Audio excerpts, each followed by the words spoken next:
At 17, a black boy was dragged out of the library, thrown onto the cold street, and handcuffed in the freezing 5 degrees Celsius night, just because he looked like the suspect. When the judge ordered immediate detention, no one knew his father was the U.S. Attorney General. Why would the system try to crush an innocent child? And what happened to leave the entire courtroom in stunned silence just 3 days later? Darius Jones, 17, was a black teenager living in the suburbs of South Detroit. Tall, with a calm demeanor, and eyes always gleaming with a thirst for knowledge, Darius didn't resemble the other kids in his neighborhood who often gathered on the sidewalks or at the local basketball courts. He spent most of his time after school in the city library, a place he often called his second home of intellect. Every worn legal book, every precedent set by Thurgood Marshall, became the nourishment for his dream of becoming a lawyer. His mother, Sarah Jones, a nurse who had worked for 20 years at Mercy Hospital, would return home with exhausted legs but still managed to cook dinner for her son. Darius knew she had sacrificed so much to give him the chance for an education. And that's why he always pushed himself harder than the others, not to live in the shadow of his father, a man he rarely spoke of. This wasn't out of resentment, but because Darius wanted to succeed on his own terms. That night, as the city was slipping into slumber, Darius packed his books, stuffed them into his backpack, and left the library, under the dim yellow lights that lingered from the last reading section. Outside, the October wind cut through the collar of his jacket as he walked home through the silent streets, where the sound of dry leaves scraping against each other was louder than his footsteps. The nighttime air here always made one feel both peaceful and uneasy. Peaceful, because there was no one but Darius and the flickering streetlights. Uneasy, because that silence felt like a veil hiding something unpredictable. He shoved his hands into his coat pockets, his eyes tracing the cracks in the sidewalk, as if counting his steps to distract his mind from the strange feeling rising within him. In the distance was an intersection, the only place left with light from a late-night convenience store. Darius planned to stop by for a granola bar to tide him over. Suddenly, from behind, the sharp sound of a siren blared, an unmistakable sound that any black person learns to be wary of from a young age. The police car's tires screeched in the night, an unholy, high-pitched sound that sliced through the still air, making Darius's heart leap in his chest. For a fleeting moment, everything seemed to freeze. His footsteps faltered, his breath caught, and a cold chill crept up his spine.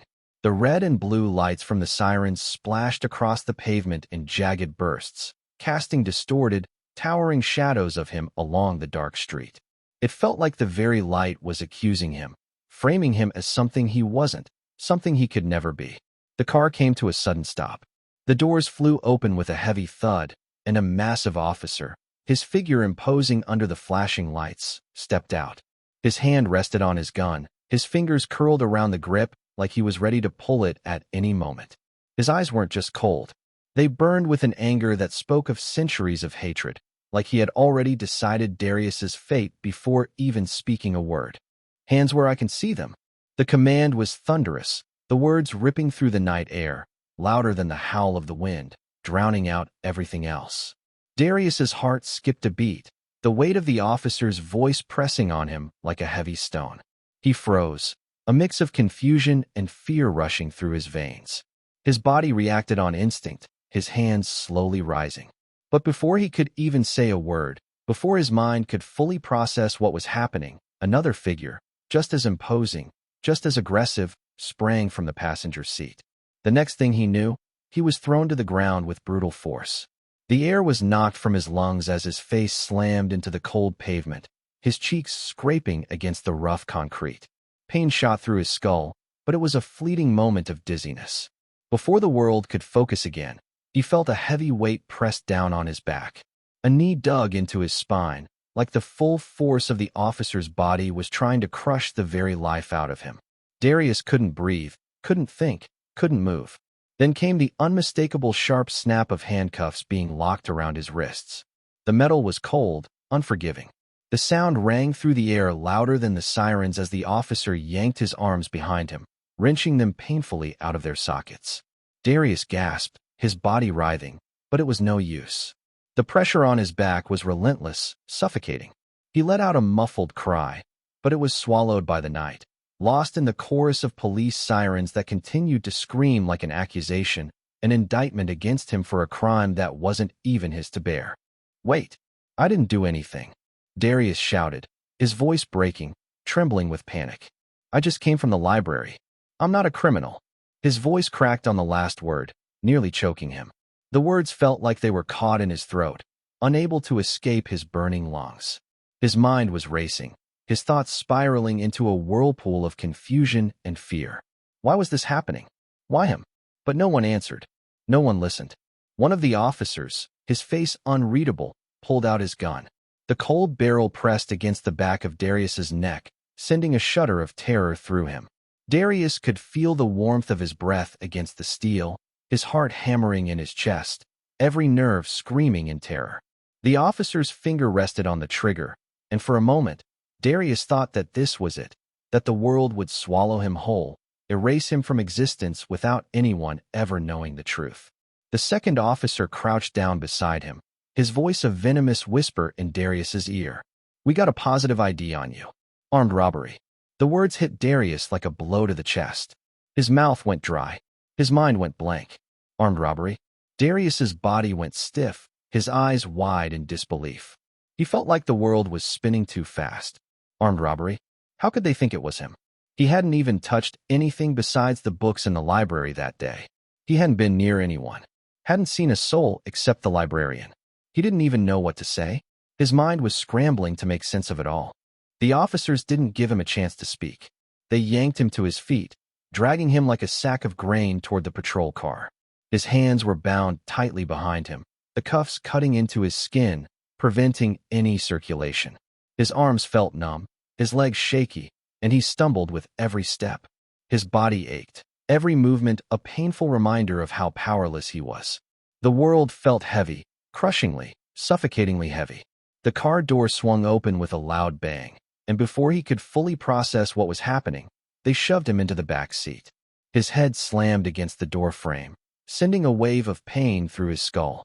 The harsh metallic smell of the police car filled his nostrils, and he blinked, trying to steady himself.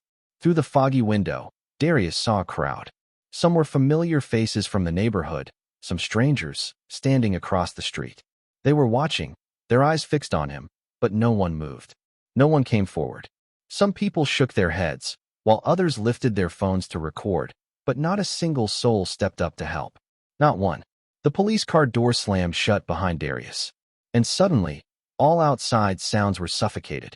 But inside his head, the pounding of his heart echoed relentlessly, accompanied by a barrage of unanswered questions. Why was he being arrested? Who had identified him? How could a peaceful night turn into this nightmare? He slammed his fist into the back of the front seat, his voice raw as he shouted, "I didn't do anything. I was just at the library. There are cameras. Please check. I'm innocent." But the two officers sitting in front didn't even glance back. They didn't even acknowledge his words.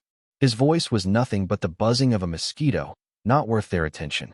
The driver turned to his colleague, let out a derisive laugh, and said, "Same old story, huh? These kids always play the 'I was just at school' script like it's rehearsed." Darius could hear each word sharp and cutting. The phrase "these kids," used as if all black people were lumped together, categorized as violent, deceitful, and dangerous. Anger surged inside him, but it was drowned in the weight of helplessness. He understood now. They didn't care about the truth. They just needed a black face to plug into their report. The car turned into the parking lot of an old, run-down police station. The screeching of the brakes sent a shiver down his spine. Darius was yanked out of the car, his wrist twisted violently, nearly dislocating. He continued to struggle, his voice loud as he walked, pleading, "I'm a good student.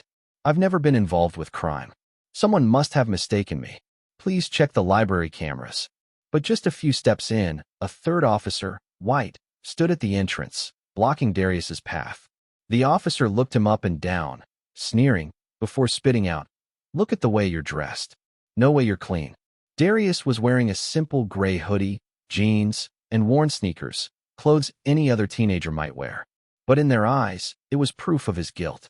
He was shoved roughly inside, through a narrow hallway, where a few other officers stood chatting, their eyes fixed on him, not with curiosity but with disdain. One muttered, Another kid playing with real guns. Another scoffed, probably just out of the junior bloods. Looks like a punk who thinks he's tough. Darius was locked in a temporary holding room. The words justice, honor, duty on the wall were a cruel irony that made him want to laugh bitterly. After nearly an hour of silence, no questions asked, a middle-aged white officer walked in, carrying a file, his gaze never meeting Darius's. He spoke curtly. "You're being held in connection with an armed robbery that took place at 9:15 p.m. tonight. We've got a witness who identified you." Darius froze. Robbery at that time? But he'd been in the library, on the third-floor reading room. He choked on his words, desperate, his voice breaking. "I have proof. The library staff, the cameras. I never left until 9:30. The officer looked up, finally meeting Darius's gaze. But there was no understanding in his eyes, no willingness to listen, just a preordained judgment. "You'll have a chance to explain when you're in front of the judge, if you're lucky." Darius opened his mouth to protest, but the officer raised his hand in a dismissive gesture and walked out. The door slammed shut behind him, and once again, Darius was left in silence. Outside, through the small glass window, he could see a group of people gathering in front of the police station. Some had their phones out, filming, the lens trained on the patrol car. An elderly woman was clutching her mouth, crying.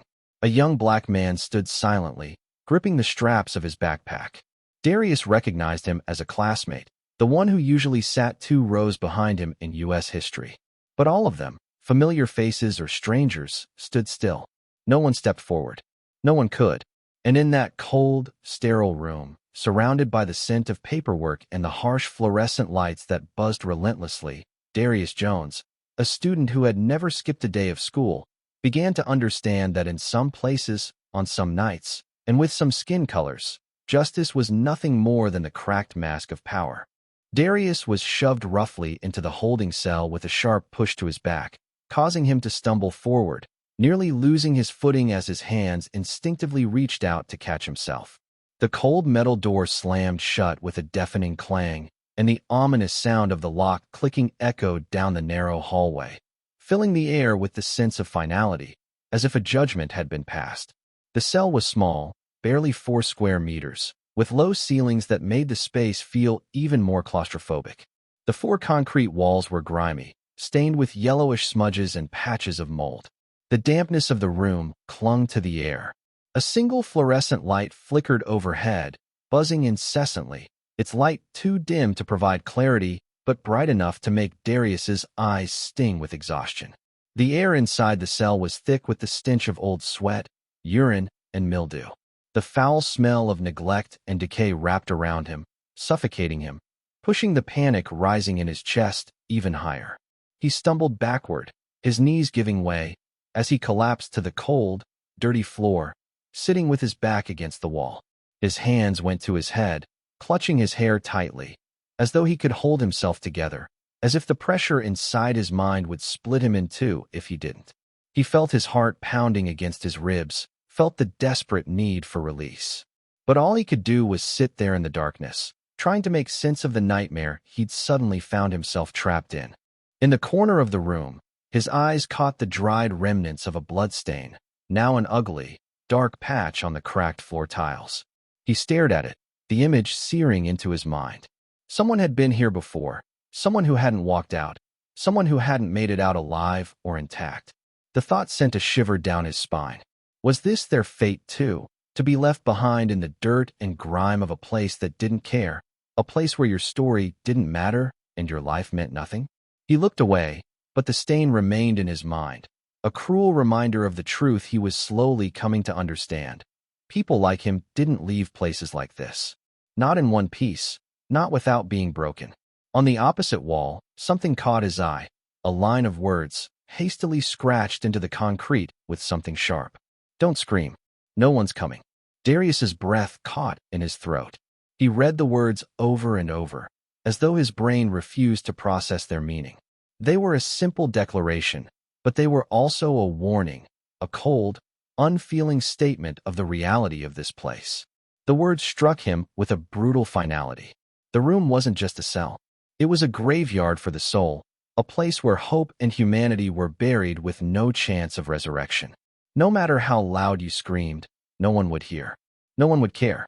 His body tensed, and for a moment, everything around him seemed to close in, the walls pushing in on him, suffocating him. He could hear the steady beat of his own heart, but it wasn't in his chest. It was in his head, pounding against the inside of his skull like a drumbeat he couldn't escape. Each beat seemed to echo louder than the last, louder than the silence in the room, louder than the sounds of the world beyond this tiny, oppressive space. The more he listened, the more it felt like the noise was drowning him. Every thump of his heart reminded him of how helpless he truly was.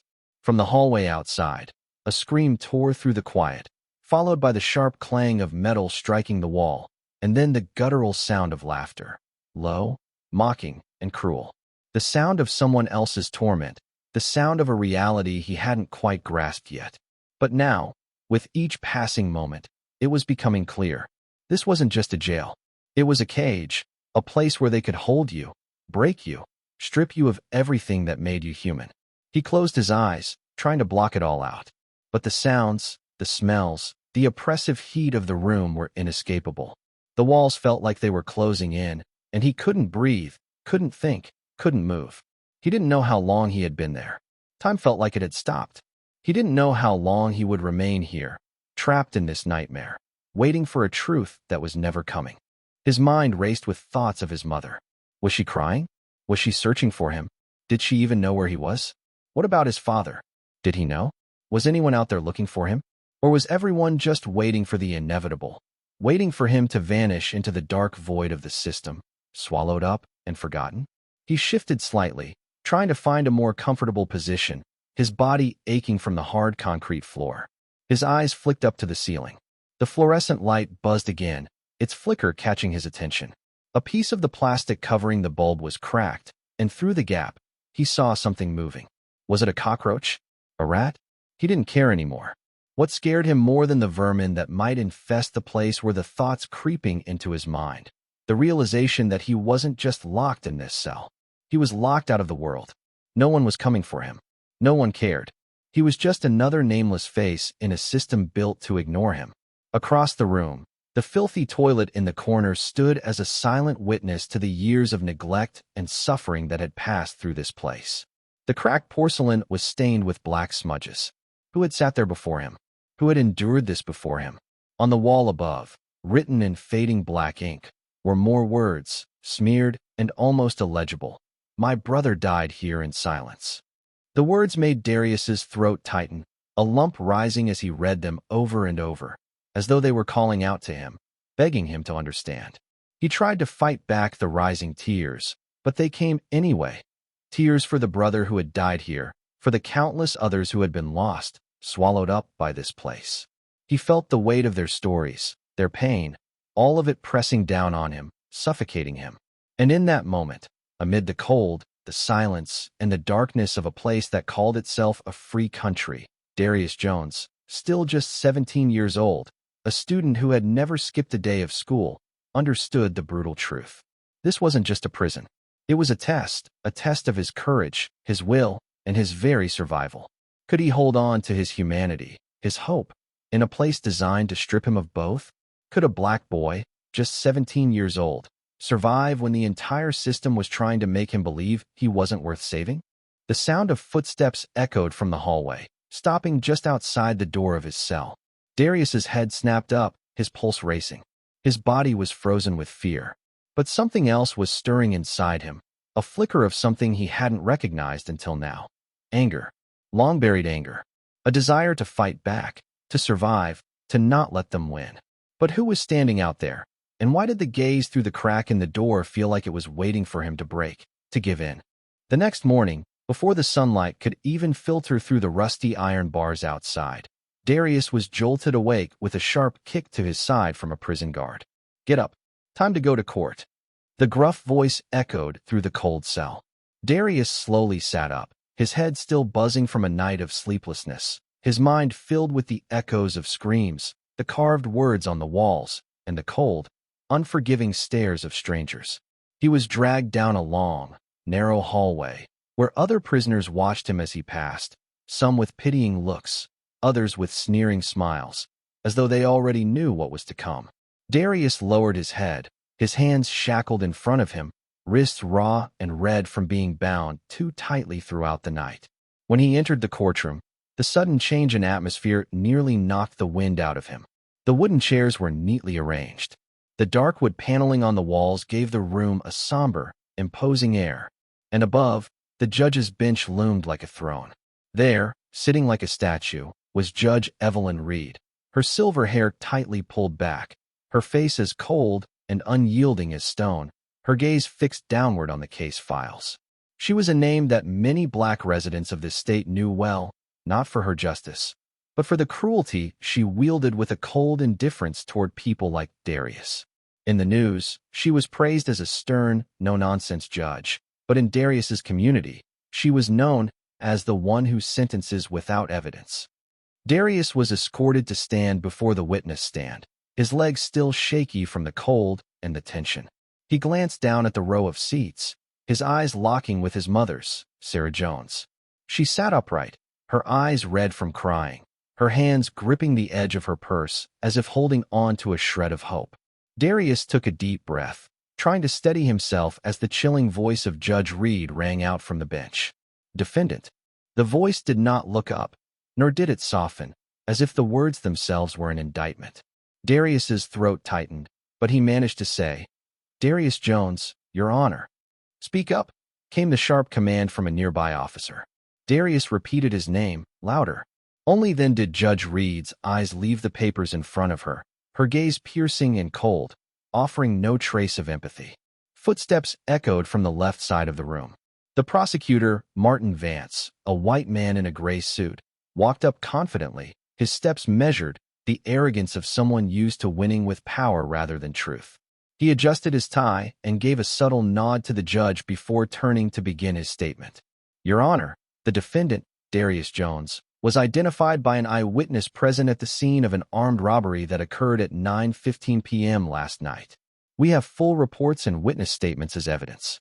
Given the severity of the charges and the risk of flight, the prosecution requests that the defendant be held without bail. Darius felt as if he had been punched in the stomach. An eyewitness identified him. He hadn't left the library at that time. His mind raced with questions. Who was this witness? What had they seen? But he couldn't ask. His words were trapped, silenced by the weight of the situation. The public defender beside him placed a hand gently on his arm, shaking his head quietly, a wordless warning. The defense lawyer, a weary-looking middle-aged man, stood up, his voice weak as he addressed the court. Your Honor, the defendant maintains that he was in the city library at the time of the alleged crime.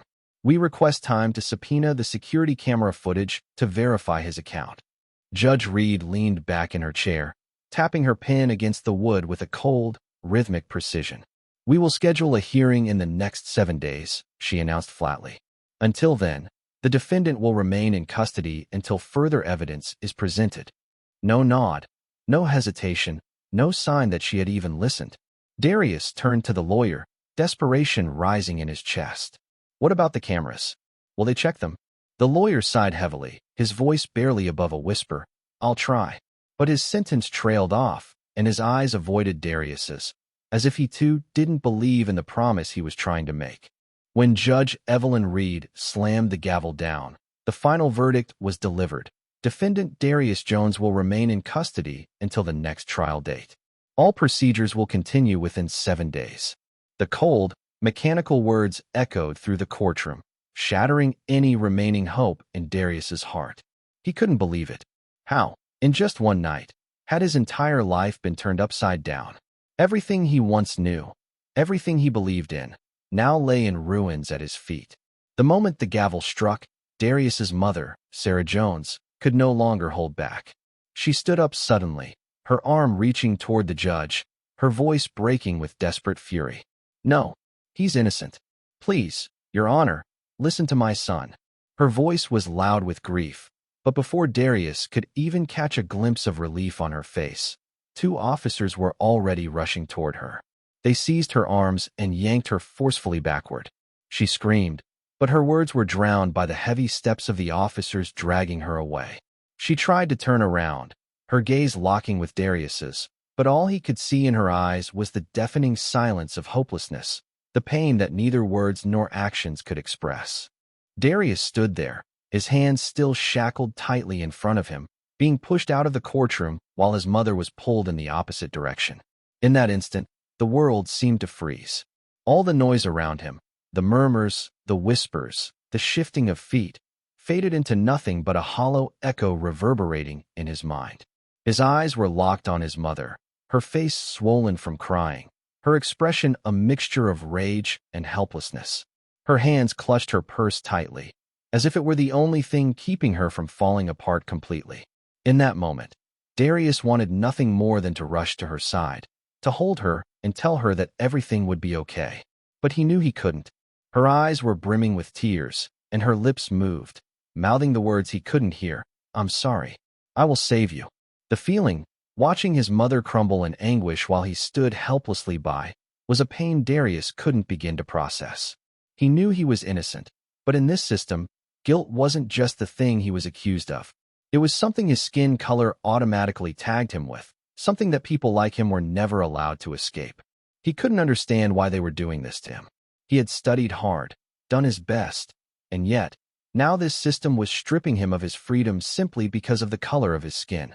As he was dragged from the courtroom, Darius's eyes never left his mother's figure, the one person he loved more than anything in the world. It was as if every bit of hope he had left him in that moment, snuffed out like a candle in the dark. He felt his heart plummet into an abyss. And even as he stood and began to walk, he didn't know what to do next. The weight of everything crushed him, his mother's pain, the injustice, his helplessness. The world felt like it had turned its back on him. And no matter how hard he tried, no matter how much he fought, it seemed there was nothing he could do to change it. He was trapped, and so was his mother. Together, they were caught in a system designed to hold them down, to silence them.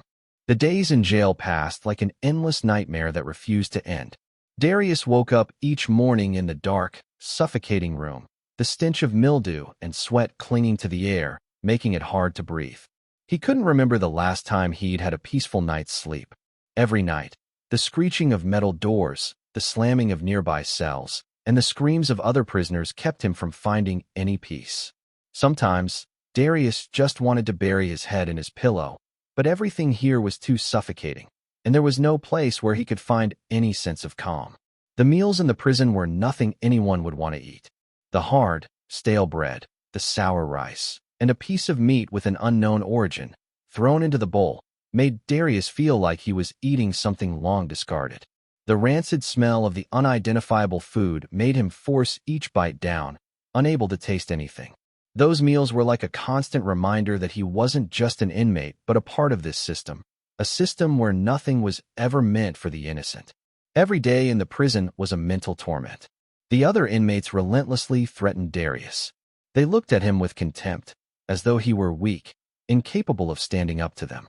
A few even got close and mocked him with derogatory nicknames, belittling him simply because of the color of his skin.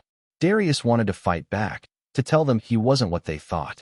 But he knew that if he did, no one would stand up for him. This was the world of the strong, and he was just a weak man being crushed by the system. The guards, the very ones who were supposed to protect him, were so cold that it felt like he didn't even exist.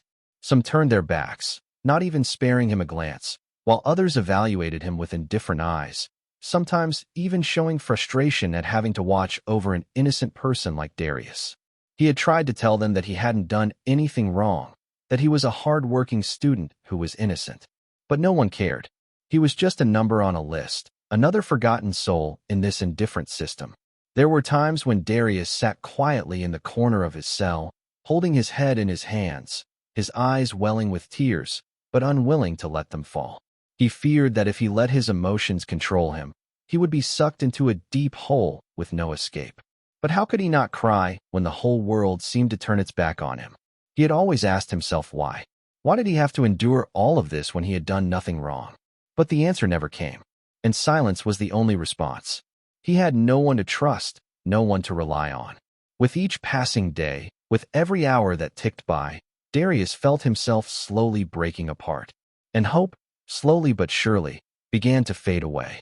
The days in jail continued to drag on like an unending nightmare, each morning blending into the next with no distinction. Darius sat on the makeshift bed in his cell, his wrists still sore from the tight cuffs, and his mind spinning with a chaotic mix of thoughts. Everything in the prison was predictable, from the stale, dry meals to the taunts and insults of the other inmates. But today, something was different. A small change, an unexpected phone call. A cold, impersonal voice echoed from outside the cell door. "Phone call for you." Darius looked up, his eyes red and tired from sleepless nights and the stress of his situation. Finally, a connection to the outside world. His heart raced at the thought. It could be his mother or someone else trying to help him. He stood up slowly, the cold air of the prison pressing down on him, his mind buzzing with a single question. Could they have found a way to help me? The sound of his footsteps echoed down the long hallway as he made his way toward the phone. The air smelled of dampness and cigarette smoke, thick and suffocating, as the oppressive atmosphere of the prison seemed to swallow him whole. Darius's mind kept repeating the same thought. Could they have figured out a way to get me out? When he picked up the receiver, an unusual silence enveloped him. Then a deep, steady voice came through the line. "It's your father, Samuel." Darius froze. He could hardly believe his ears. The familiar voice, one he had only ever heard through stories his mother had told him, was now speaking to him. Samuel Jones, the U.S. Attorney General, his father. The words were like water pouring into Darius's dry, broken heart, and everything inside him seemed to shatter. He couldn't hold back the tears that had been building up for so long. They came rushing out, falling like a torrential downpour, unstoppable. Darius wanted to say something, anything, but his throat was tight, and the words refused to come. All he could do was stand there, gripping the receiver tightly in his hand, listening as his father's voice, calm and soothing, tried to reassure him. "Darius, you need to stay calm. Your mother has told me everything, and I'm doing everything I can to resolve this. You're not alone." His father's voice was like a balm, but it also served as a painful reminder of the helplessness Darius had been feeling all along. He remembered the times he had tried to mention his father when his friends asked, but had to remain silent because he didn't want to reveal the emptiness in his heart. He had never truly had his father by his side, never felt the protection that a father was supposed to provide. But now, as he stood at the lowest point in his life, when the world seemed to have abandoned him, his father's voice was the only lifeline. "You need to be patient. Your mother is doing everything she can, and I am too.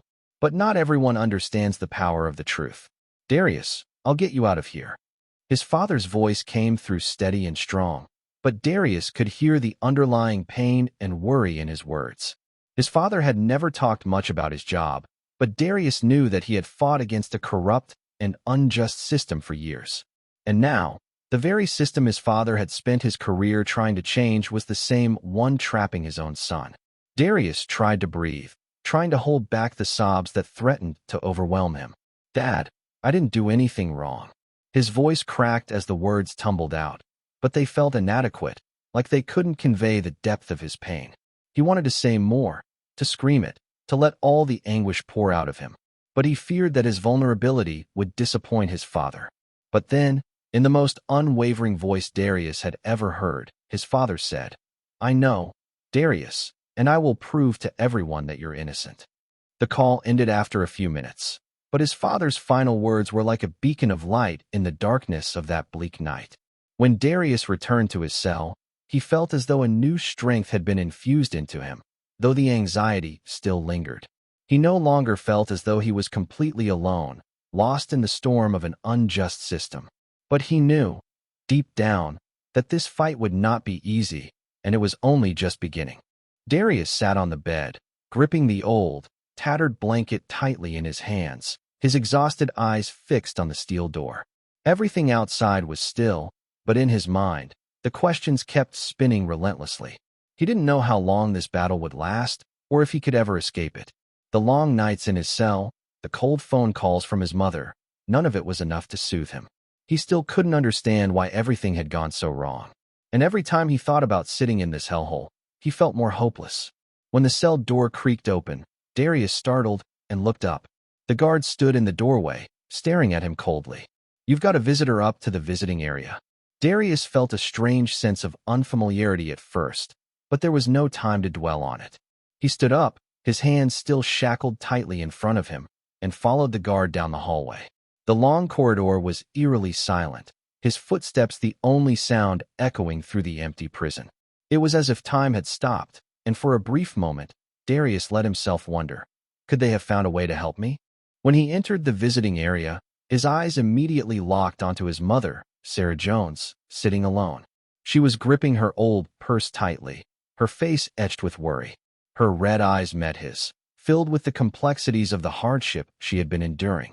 She smiled, but it was a forced, reluctant smile, as though it was meant to comfort him more than it was genuine.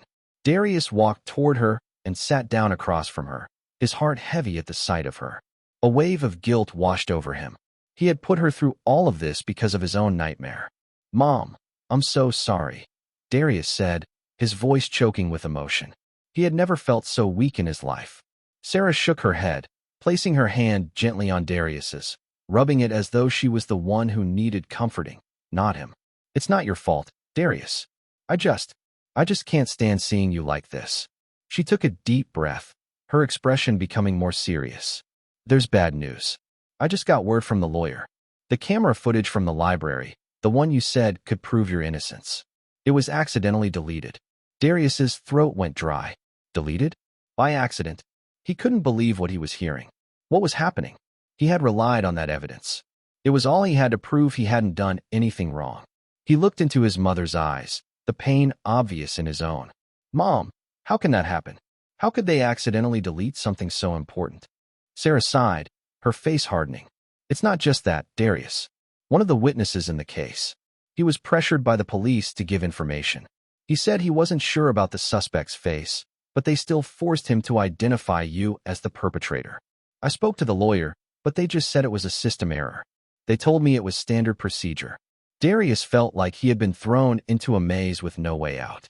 He had no words to respond, only silence, as the feeling of betrayal and helplessness surged within him.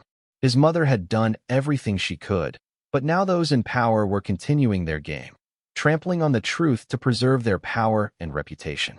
"Mom, is there nothing I can do to prove I'm innocent?" Darius asked, his voice barely above a whisper. Sarah squeezed his hand tighter, as if trying to lend him strength. "We're not giving up. I believe in you. You're innocent, and I won't let them crush you. Your father is doing everything he can. I've spoken to some old friends on the outside. They won't let this happen. We'll find a way." Darius looked into his mother's determined eyes, and for the first time in days, a small flicker of hope stirred within him. But he knew that with every passing minute, things would get harder. The forces against him were stronger than ever. Yet, as long as he had his mother by his side, he knew he would keep fighting. The following day, after his tense meeting with his mother, Darius was faced with an even more terrifying challenge. As he sat in his cell, his mind racing with thoughts of uncertainty, a guard appeared at the door, signaling for him to stand. "The prosecutor wants to see you," the guard said, his tone cold and emotionless. Darius stood up, his heart racing with worry. Why would Prosecutor Martin Vance want to meet with him directly? He had tried to push aside the threats Vance had made during the trial, but now the truth forced him into this encounter. When Darius was led to the interrogation room, there was only one person waiting, Prosecutor Martin Vance. The middle-aged man sat behind a desk in a neatly pressed gray suit, papers in hand, his expression cold and calculating. He motioned for Darius to sit across from him. "Sit down, Darius," he said, his voice steady and commanding. Darius sat down, his nerves heightening as he tried to keep his composure.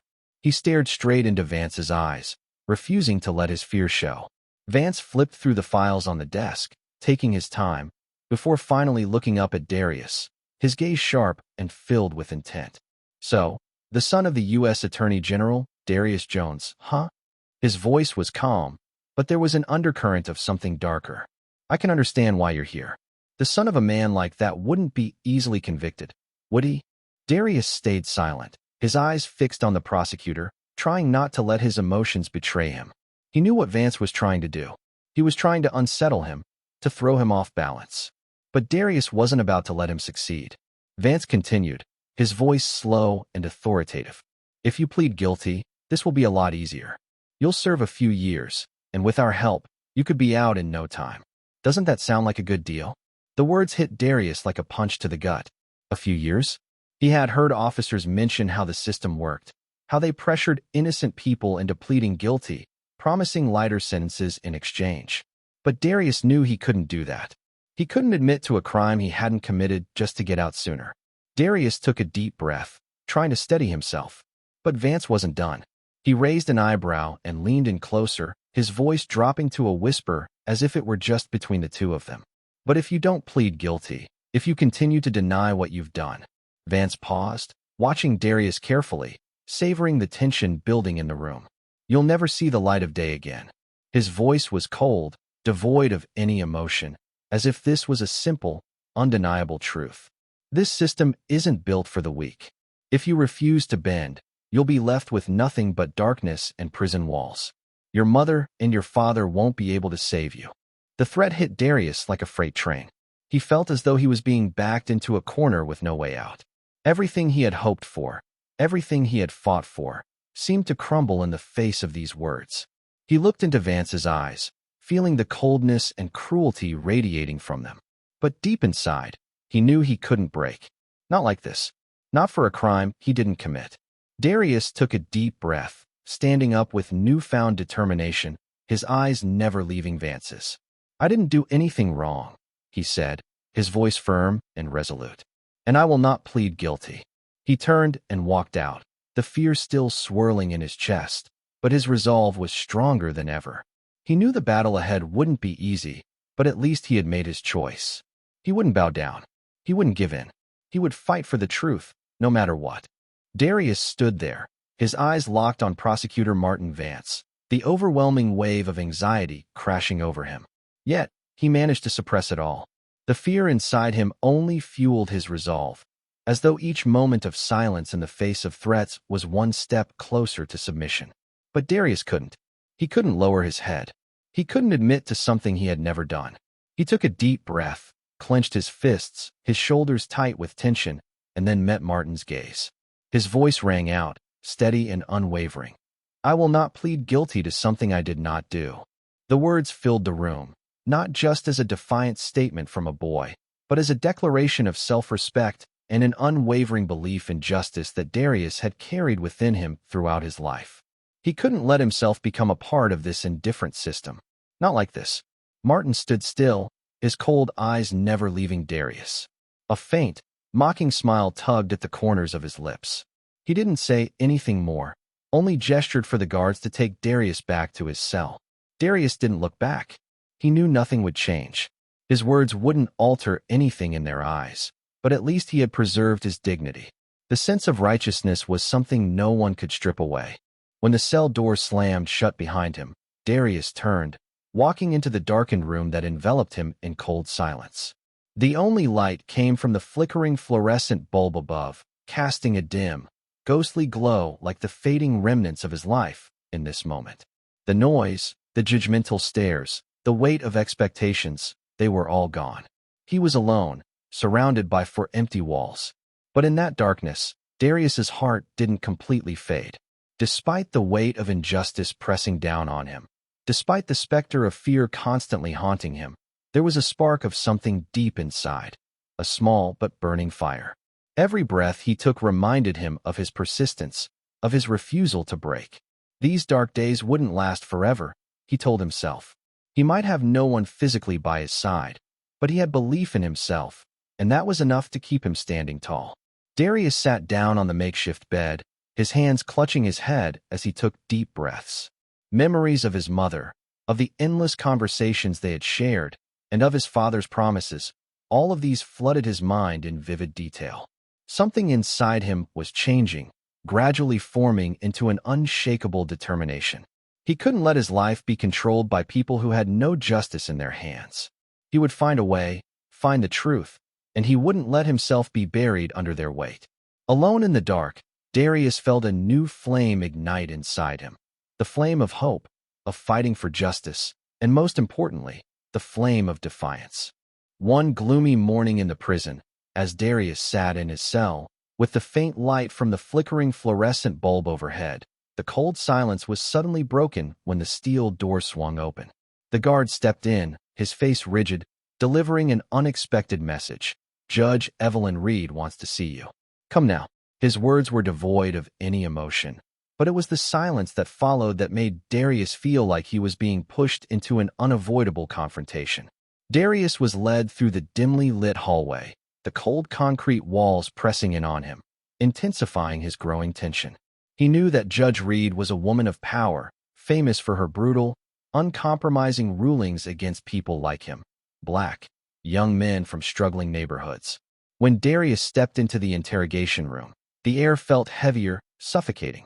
There she sat, Judge Reed, a middle-aged woman with silver hair and an unyielding, cold demeanor.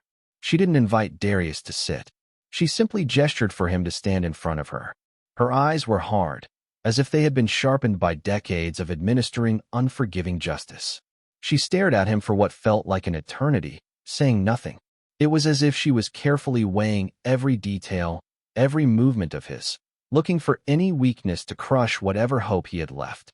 Finally, she spoke, her voice devoid of any warmth or empathy. You won't win. This system is not for people like you. The words sliced through Darius like a sharp blade, leaving a deep wound in his chest. It wasn't just a warning. It was a statement of fact, drawing a clear line between those with power and those cast aside by the system, discarded simply because of the color of their skin. Darius stood there, his heart tightening with each word. Anger, frustration, and a burning sense of injustice rose within him. But he said nothing.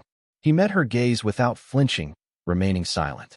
Inside, the flames of anger were roaring, but Darius knew that at that moment, speaking out would not help him.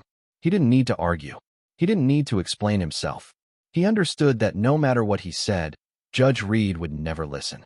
This entire system, from her to the others, was accustomed to ignoring, to turning a blind eye, to not caring about the painful truths that people like him lived with.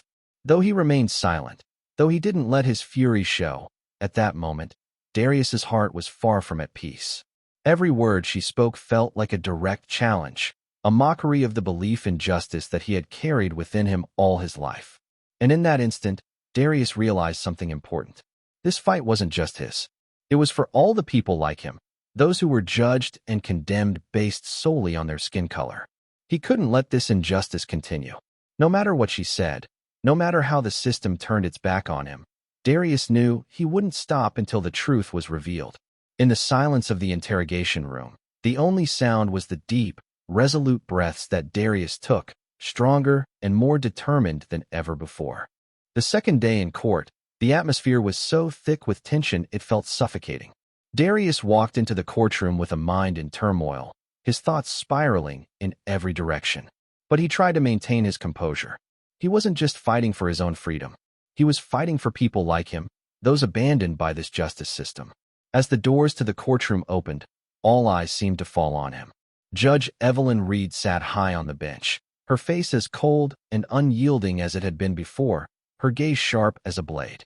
Prosecutor Martin Vance stood by the table, his usual smirk plastered on his face, as though everything had already been decided.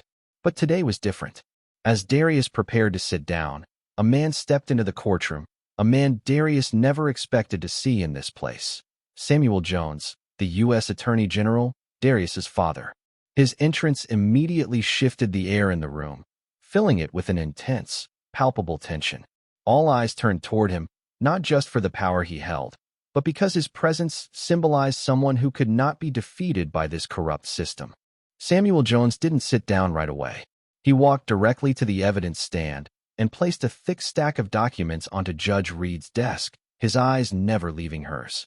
Judge Reed, he said, his voice steady yet filled with authority, I have crucial evidence for this case. The room went silent for a brief moment. Everyone in the courtroom knew that Samuel wasn't someone who made empty claims. The evidence he brought was not just paperwork. It was the kind of evidence that could flip the entire case.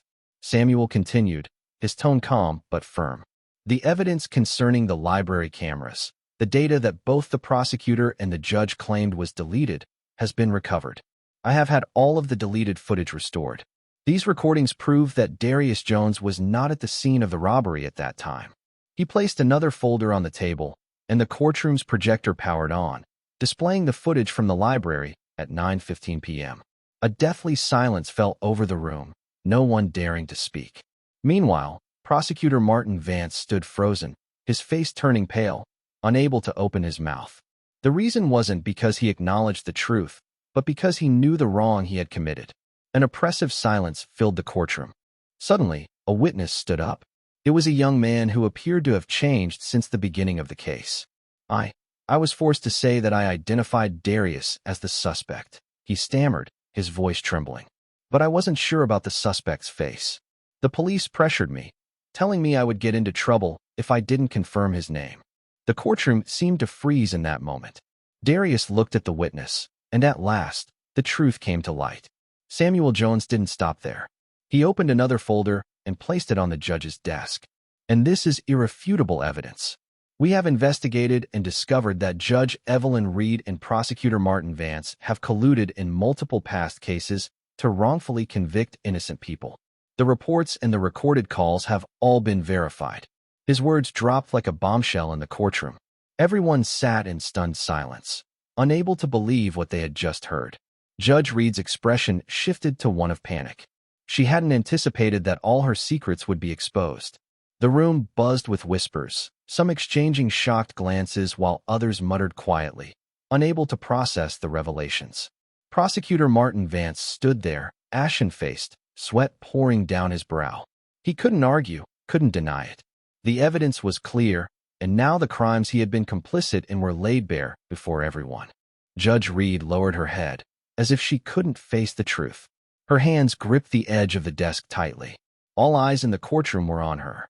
Finally, in the tense silence, she spoke, her voice a reluctant surrender. With the new evidence presented and under pressure from relevant authorities, I am ruling to overturn the conviction of defendant Darius Jones. This case will be reopened and investigated fairly. A chilling silence engulfed the room. Darius stood there, still unable to believe what he had just heard. But when he saw his mother rise from her seat, her eyes filled with tears, he knew it was over. He had won. The entire system had been turned on its head, and Darius Jones, a boy who had never done anything wrong, had been given back the freedom and the innocence he always deserved. The courtroom was no longer a place of imposed judgment. It had become a place of justice, and a new chapter had begun. The day the courtroom doors opened, Darius didn't just step out into the courthouse.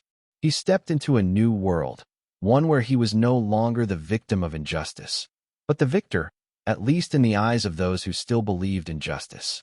The sun shone brightly on his face as he descended the courthouse steps, but that light couldn't erase the pain in his heart. Outside, reporters and journalists were gathered, ready to swarm him and capture every moment. Flashbulbs flashed constantly, blinding him with their intensity. His mother, Sarah Jones, stood beside him, her hand firmly clutching his, never letting go. Her eyes were filled with emotion, reflecting everything their family had been through. Darius looked at her, his eyes welling with tears, but he refused to cry. Everything had already hurt too much, and he had to be stronger than ever. A small smile flickered across Darius's face as his mother looked at him with pride. But deep down, he knew that the price for this freedom was far too high. From behind, a deep and powerful voice spoke, commanding attention without needing to shout. It was Samuel Jones, the father Darius had once thought would never come. "There will be a thorough investigation into the corruption of this system," he said, his gaze unwavering, filled with determination. "We will not stop until the truth is exposed and those responsible are held accountable." His words were a promise, a commitment that the fight was far from over. It would continue in the months ahead. Stepping out of the courthouse, Darius could feel the light, but it didn't ease the deep wounds within him. The scars would only be healed by time, if ever. When they returned home, the air felt strangely normal. But for Darius, everything had changed. His home was no longer the place he escaped to after a long day of studying, no longer the place filled with his mother's laughter and late-night study sessions.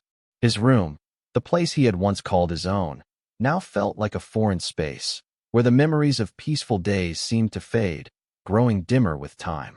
Each night, Darius lay on his familiar bed, but sleep eluded him. Nightmares of the prison days, of false accusations and indifferent stares, haunted his mind. He couldn't escape those thoughts. How many others are wrongfully imprisoned like me? That question echoed in his head every time he opened his eyes. He remembered the faces of other prisoners, their lives destroyed by a system they could not fight. Darius had won his case, but the invisible wounds he carried from it would not heal easily. He was no longer the innocent 17-year-old student everyone had once expected great things from. He had seen the true face of the system, and even though he had been freed, the questions about the injustice and absurdity of this world still clung to him. One morning, as Darius sat having breakfast with his father, the man whom he could now look in the eye without feeling awkward or hurt, Samuel suddenly asked, "Are you sure you want to study law? It's a path full of hardship, blood, and tears." Darius paused for a moment, looking into his father's steady eyes, then nodded slightly. His answer had been formed over the past few months, as he realized that justice was not something naturally afforded to everyone. "Because I know not everyone has a father who's the Attorney General," Darius replied, his voice firm, without any doubt. His father sat silently, as if contemplating something deeper. After a long pause, he nodded gently, a faint smile tugging at his lips. "If you've made up your mind, I'll always be here to help you." Darius knew that this path would be challenging, but he also knew that there was no other way.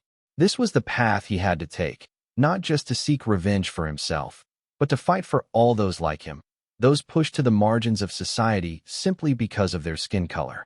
Years later, when Darius Jones had become a young lawyer, he walked into his first courtroom. This time, he was no longer a victim, no longer someone wrongfully accused, but someone standing up for those who were not heard. Darius's steps were firm, his eyes full of confidence and determination. He no longer feared the prejudiced stares or the disdain of society. He was the one bringing justice, not a victim of it. His first trial was not about a simple case. It was about fairness, about truth, about the victims of racial discrimination and injustice. As he stood before the judge, preparing to present his argument, Darius looked directly at the camera, looked straight into the world he had fought against for so many years. "They wanted to bury me, but they don't know I am a seed." His words resonated throughout the courtroom, and he knew this was just the beginning. That seed would not only bloom for him, but for all those who had suffered injustice, for all those who had been pushed into the shadows. Darius Jones's story was not over.